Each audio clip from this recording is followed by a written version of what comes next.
In this session, we will get the adventure started and see if we can get the party together to find out what is going on in Falcon's Hollow.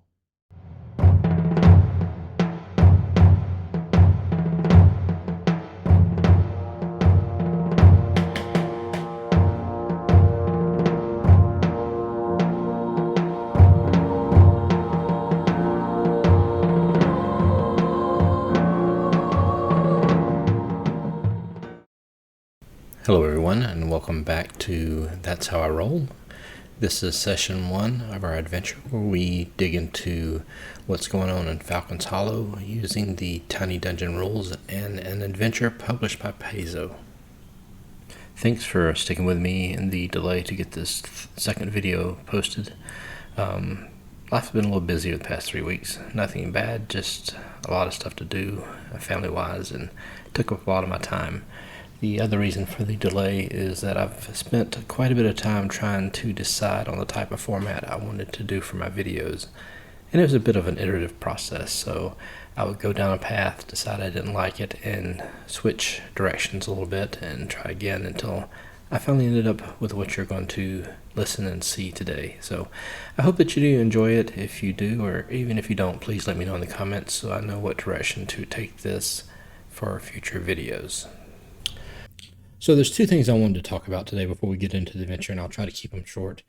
So the first is, how did I go about planning and playing the adventure? Since it is a module that is produced by a company, there was no need for me to break out a big oracle and have it so I can ask subject and verb type roll dice to get subject and verbs and then figure out where to go. It's pretty much, this is what's going to happen in part 1, which I kind of like sometimes because it gives you a definite starting point. So here's how I approached how to play this adventure. First, I read part 1, the town of Falcon's Hollow.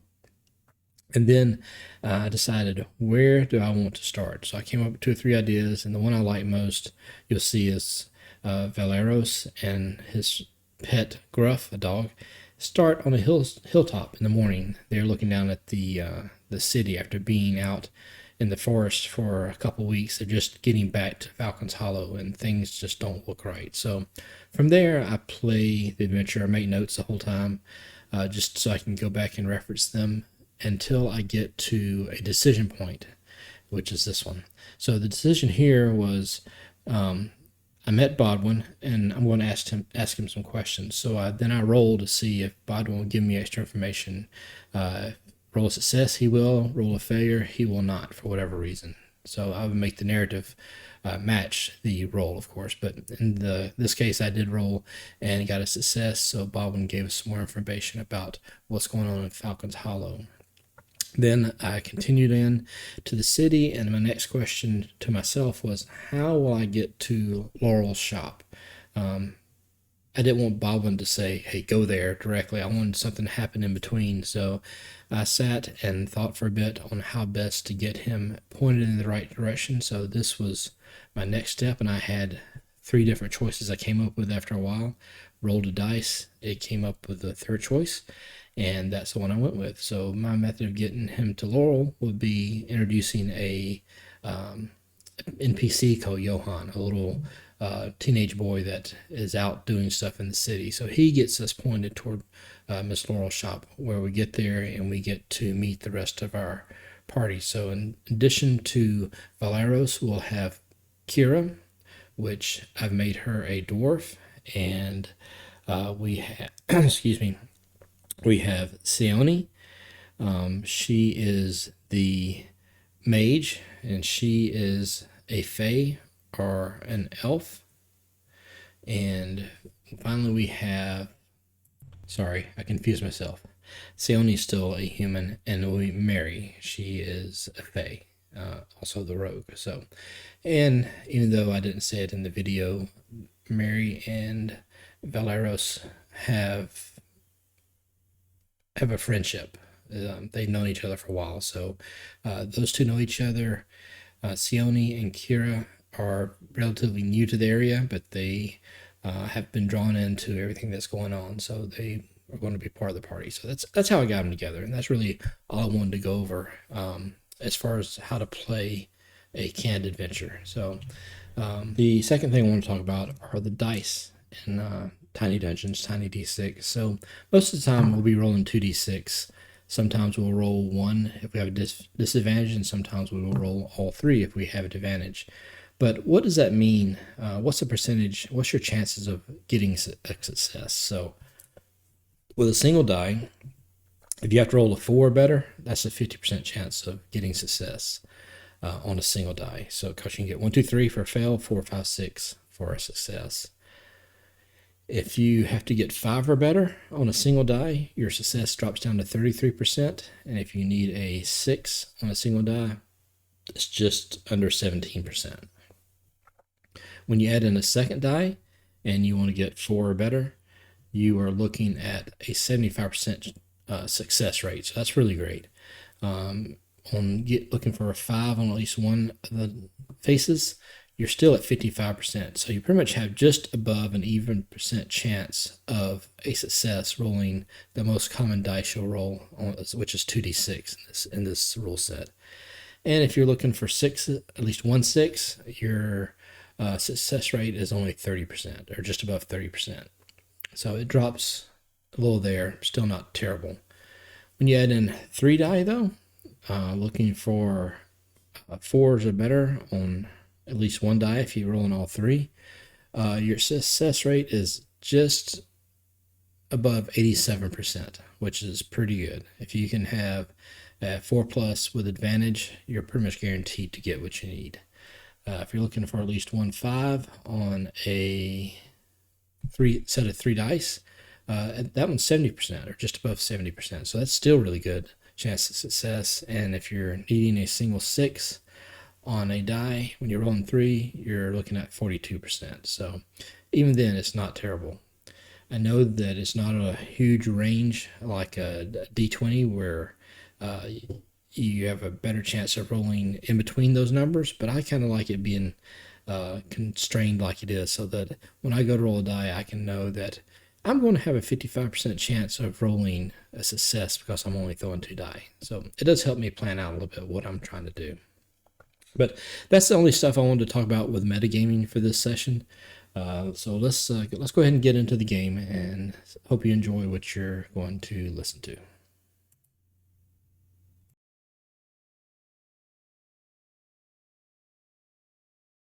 Valeros stands on a grassy hilltop overlooking the fantasy logging town of Falcon's Hollow, nestled in a valley below. His faithful dog Gruff sits beside him, his ears pert and alert. The morning sun casts a golden light across the landscape, but instead of the usual bustling sounds from a town just waking up, only the disturbing sound of persistent coughing and muffled weeping carries on the wind. Smoke rises from a few chimneys, but far fewer than normal. The town was eerily still and quiet. Something seems very amiss down there. The whole place sounds sick. What do you think, boy? Safe to go in? Gruff gives 2 sharp warning barks, his body tense and alert. His hackles are slightly raised, sensing danger. Yeah, I agree. Trouble for sure. But we can't just walk away from people who might need help, can we? Gruff barks twice more, then looks up at Valeros with loyal, trusting eyes. That's my boy. Come on then. Let's see what we're dealing with. Valeros and Gruff begin their descent down the hillside toward the town. They travel through scrubland and past quiet farmsteads for about 20 minutes. The farms that should be bustling with morning activity are silent except for the occasional coughing from within the buildings. Livestock stands unattended. The air feels heavy and oppressive. As they reach the outskirts of town, Valeros pauses and listens carefully. The usual sounds of a working town, the creaking of the lumber mill, the shouting of logging crews, the morning market bustle are completely absent. Only silence and the occasional weak cough. Gruff starts whining softly, his ears flat against his head. Wait, do you hear that? Or rather, what we're not hearing? It sounds like the whole town has fallen ill. Where are the creaking mill wheels? The shouting of the logging crews? This isn't natural. Gruff's whining becomes more anxious. Valeros kneels down and places a reassuring hand on the dog's head. Easy, boy. Whatever's happening here, we'll face it together. But let's keep our eyes open and our wits about us, right? Gruff gives one sharp bark of acknowledgement. They continue forward cautiously until they approach the main town gate, a simple wooden structure with watchtowers on either side. At the town gate between the large wooden doors is Bodwin, a familiar town guard that Valeros knows. Bodwin looks absolutely terrible. His face is pale and drawn, dark circles under his eyes, posture slumped with exhaustion. His guard uniform is disheveled. He's leaning heavily on the gate wall for support. When he sees Valeros approaching, he straightens slightly, but immediately coughs. Bodwin, is that you? You look terrible. Valeros, good to see a familiar face. I'd much rather be abed, but someone has to watch the gate. Most of the other guards are either sick or, well, they've run off. Off? That doesn't sound like the town guard I remember. Easy to be brave when you're fighting bandits and wolves. This thing, though, it takes strong men and turns them into whimpering children in days.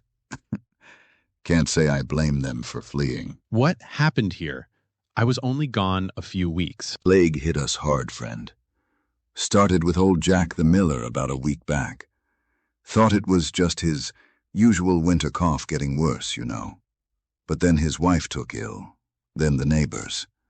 Now half the town's bedridden, and the rest of us won't be standing much longer.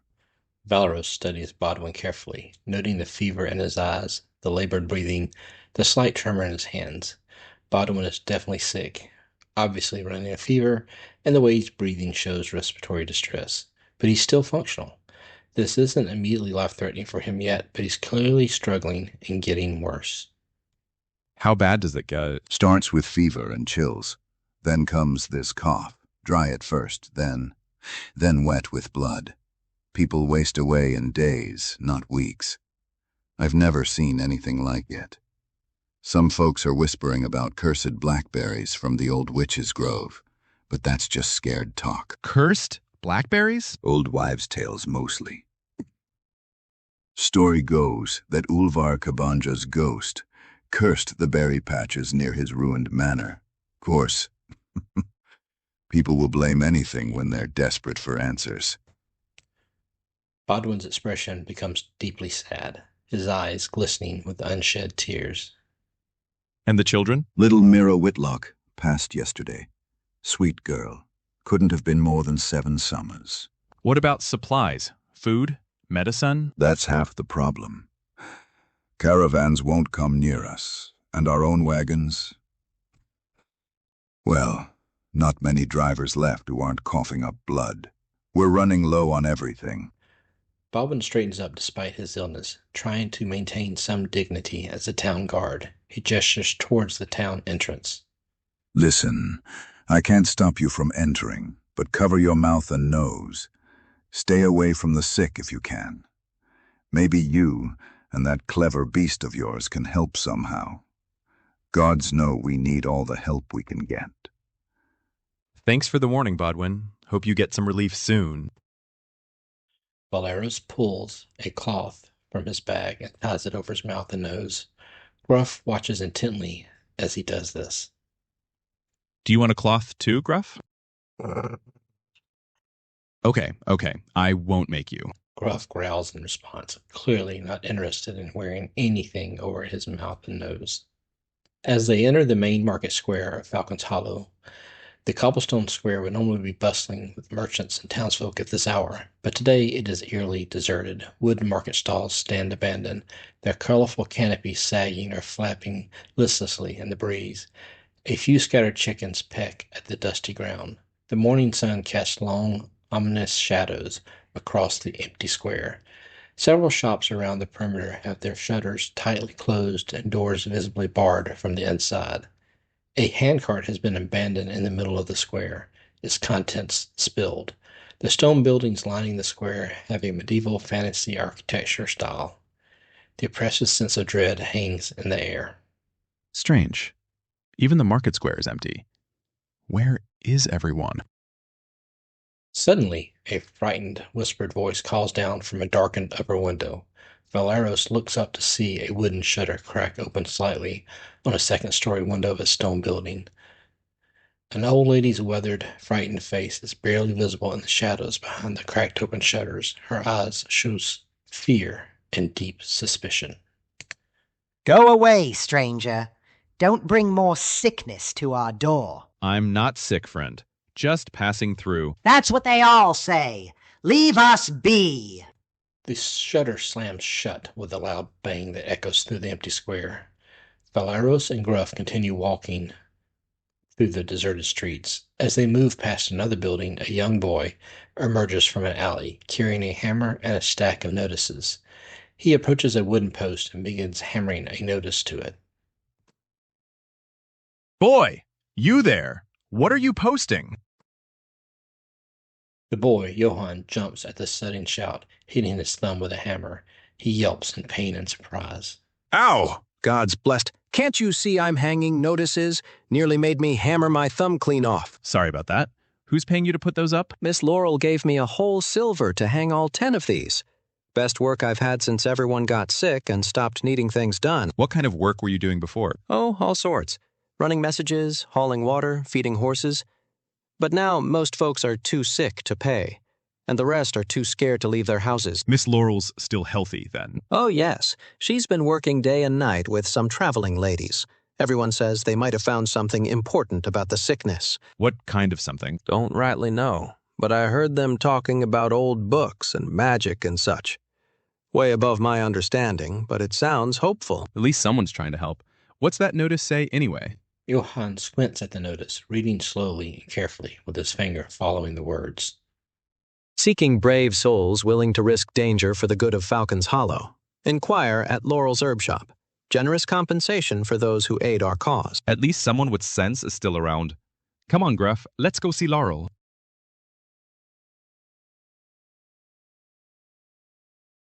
Gruff whines softly as they turn to leave.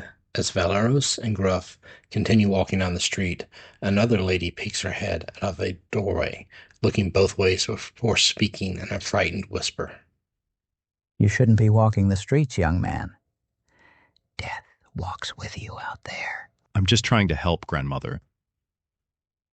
The old lady's expression becomes deeply sad, tears forming in her eyes. Help? My grandson tried to help. Buried him 2 days past. This curse takes the good ones first. Before Valeros can respond, the old lady retreats back inside and closes the door firmly. Valeros and Gruff approach Laurel's shop, a modest 2-story building with a painted wooden sign showing various herbs hanging above the door. A long line of desperate-looking people wind from the shop entrance down the street. The people in line look worried, sick, or exhausted. Some are coughing, some are supporting sick family members. The shop's windows aglow with lamplight from inside. Unnoticed by Valeros, near the middle of the line stands Mary, a fae with dark hair.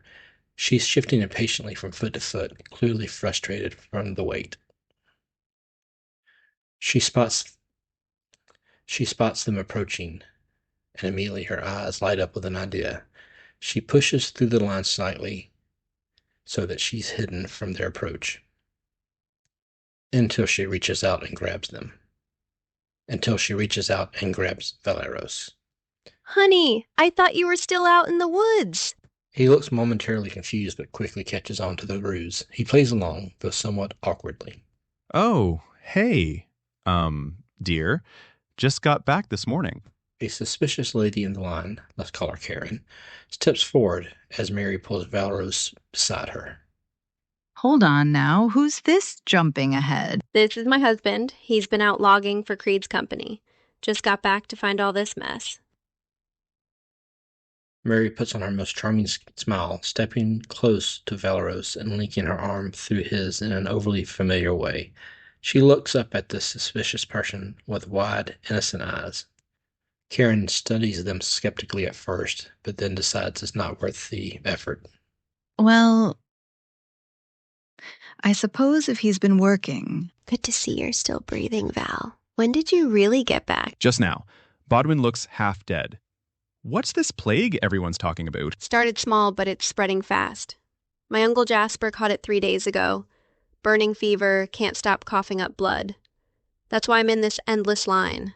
Laurel might have something to help. How's the rest of your family holding up? We're managing, but the whole town's falling apart, Val. People dying left and right. And where are Creed and his precious foreman? Locked up safe in their compounds while we suffer down here. Don't get me started on that coward Creed. First sign of trouble, and he barricades himself away like we don't matter. Typical. What about Sheriff Deldrin? Took sick yesterday. His deputy's trying to keep order, but look around. What order is left to keep? Mary, how long have you been waiting here? Long enough to move exactly 6 feet closer to the door. But word is, Laurel found real information about what's causing this. Maybe even a cure. Not just tavern talk about cursed berries. A real cure? Not just more of those bitter tonics that don't do anything? That's what people are saying. Guess we'll find out when we get inside. Then we wait. Though this wasn't exactly my plan for the morning. When has anything in Falcon's Hollow ever gone according to plan? Ain't that the truth? This town's cursed, I tell you. Always has been. You really think it's a curse? What else could it be? Natural sickness don't spread this fast. Don't kill this quick. Mark my words, someone's got it in for this town. After about 20 minutes of waiting, the line slowly moves forward. Valeros, Mary, and Gruff finally reach the entrance to the shop and step inside. The interior of the shop is crowded with desperate people seeking remedies. The walls are lined with shelves filled with dried herbs, bottles of tinctures, and various medical supplies. The air smells of herbs, candle wax, and sickness. Behind a worn wooden counter stands Laurel, the herbalist, a middle-aged woman with tired eyes but a determined expression. Her hair tied back practically. She's surrounded by various bottles and is in the middle of preparing remedies. Beside her are 2 women who are clearly not locals. Sione, a striking woman in elegant robes, and her companion, Shika, a small squirrel sitting on her shoulder. And there's Kira, a woman in healer's vestments with a holy symbol of Serene prominently displayed, her red hair pulled back in a practical braid. Both look exhausted but focused. Papers and old journals are spread across the counter. Laurel, I'd say it's good to see you again, but given the circumstances... Valeros, thank the gods you're back. We need every able person we can get. Miss Laurel, about my uncle. I know about Jasper, Mary, and Bodwin, and little Tammy. That's why we've been working around the clock. Ladies, meet Valeros. He's got more sense than most folks around here.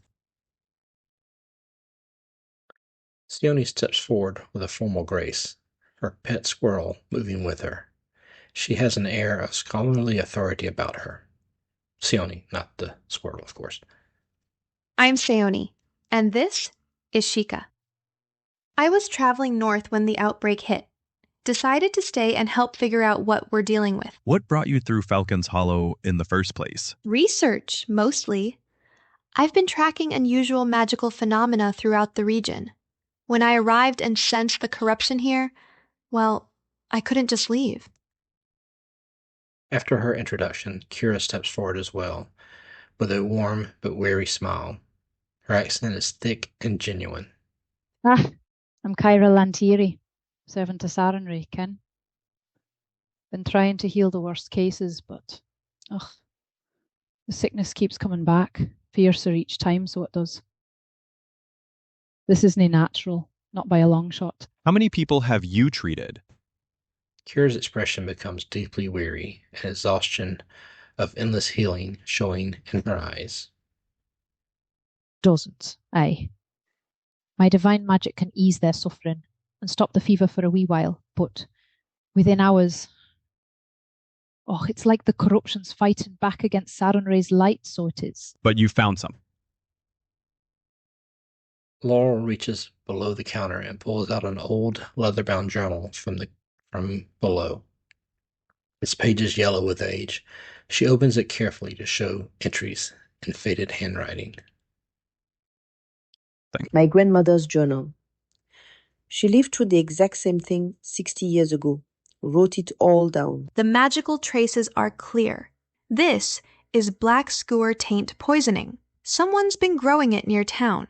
Someone? You mean this is deliberate? Not necessarily. The taint can grow wild in areas of magical corruption, but the patterns I'm seeing suggest cultivation, deliberate nurturing. Sione closes her eyes briefly, her hands moving in subtle mystical gestures as she senses the magical corruption in the air. Her expression becomes grave as she opens her eyes. The magical corruption has definitely been enhanced artificially. Someone with knowledge of dark magic has been feeding this for weeks, maybe months. My prayers confirmed it, Ken. Dark magic's been feeding this corruption for weeks. Maybe months, even. Grandmother wrote that they found the source in all over Kabanja's root cellar. Destroyed it and made an elixir that saved everyone. Then we can make the same cure. What do we need? Laurel consults the journal, reading carefully from the ingredient list her grandmother recorded. 7 iron bloom mushrooms from deep in Darkmoon Wood. 3 doses of elderwood moss from the ancient grove north of here. And blessed water from a proper temple. Alfton's the closest. Why those specific ingredients? The mushrooms neutralize the corruption. The moss heals the damage. And the blessed water binds it together safely, so it does. Without temple sanctification, we'd be making poison instead of medicine, Ken. Grandmother was very specific about the proportions too. Too little and it won't work. Too much and, well, it could kill faster than the taint itself. Sounds manageable. Where exactly are these places? Laurel's expression becomes serious and worried as she explains the dangers. The mushrooms grow near iron deposits, but you'll be in dangerous territory. Wolves, bears, and worse things that hunt in the deep woods. The Elderwood Grove, well, there's probably a reason it stayed undisturbed for centuries. What kind of reason? From what I learned, the locals speak a guardian's eye. Ancient spirits that protect the sacred trees. They dinna take kindly to intruders, so they don't. And Ovden's 2 hard days' ride. You'd need to convince the temple priest to help, and they're not always cooperative with outsiders. We also have to destroy the source completely, or this happens again. How dangerous is that likely to be? I won't sugarcoat this. Every place we need to go is hostile, Ken. And folk are dying while we talk. Please. I've watched too many neighbors suffer already. My grandmother's journal says the elixir only works if given within 2 weeks of first symptoms. Some folks are already at day 7. Hearing enough, Valero straightens up with determination, his hand moving to rest on his sword hilt as he strikes a heroic pose. Sounds like a plan to me. I can be ready in 30 minutes. If you can collect what we need, I'll try to find the source before you get back. I should stay, Ken. These folk need healing. Even temporary relief. Hira, what serves your goddess better? Easing pain for hours or saving lives permanently? We need your divine magic to sanctify the blessed water properly. And frankly, we'll need healing if we run into trouble. Besides, no offense to present company, but I'd feel better with another woman who can handle herself. I'll try not to take that personally. Oh, you know what I mean. You boys are fine for swinging swords, but sometimes you need a more subtle approach. You're right. Forgive me. I let my heart override my head, so I did. Laurel begins gathering supplies from around the shop, dried rations, coils of rope, torches, small vials of healing potions, and piling them on the counter. Then go, now. Every minute costs lives. Take whatever supplies you need. Consider it payment for saving our town. What about transportation? Horses? Supplies for the road? Take my mule, Stubborn Sue. She's not pretty, but she's reliable. I've got dried rations, healing potions, rope, torches, whatever you can carry. Sione picks up a large cloth sack and begins filling it with salt from a barrel. We should also take salt. Lots of salt. It helps ward off certain types of corruption. Kira pulls several wooden holy symbols from a shelf and adds them to the supplies. And holy symbols too. Even if you're not believers, they can provide protection against dark magic. They can.